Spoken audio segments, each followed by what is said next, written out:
Hey guys, welcome back to the farm. As you can probably tell by the weather outside, it's fall. And what happens in the fall at the farm, I'm about to tell you.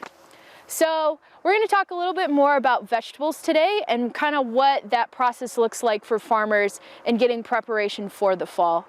So basically, when we're thinking about fall in the vegetable world, we're thinking way far in advance. So we're actually planning for the fall in the winter time.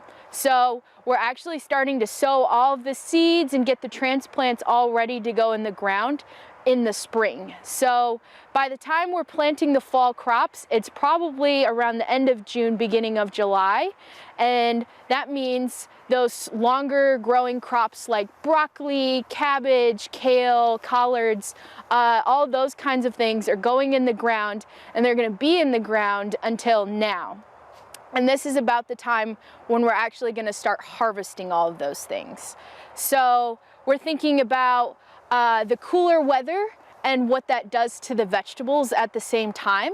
So we're planting things like kale, collards, and knowing that the summer kale is going to be more bitter and the winter kale is going to be a lot more sweet. And so we're kind of planning our recipes, the quantities of things that we're growing and the types of things we're growing based on the weather systems around us. So we talked about how the cold actually affects the flavor of the crops, but we also have to think about how the cold weather affects the quality of our crops. So as things get a lot colder and as frosts start to come in, we need to protect our crops but allow them to keep growing.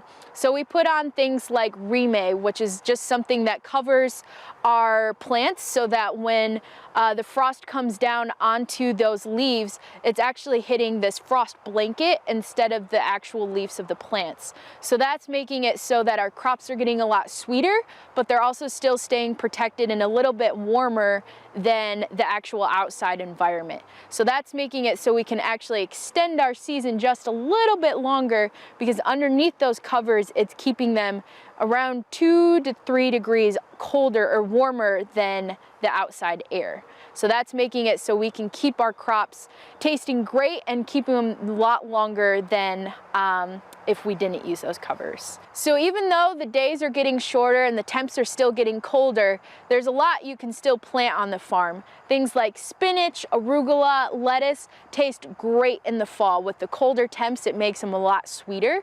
But there's still even more activities that you can do on the farm. So please check us out next week of more of what's going on at NanBop Farm.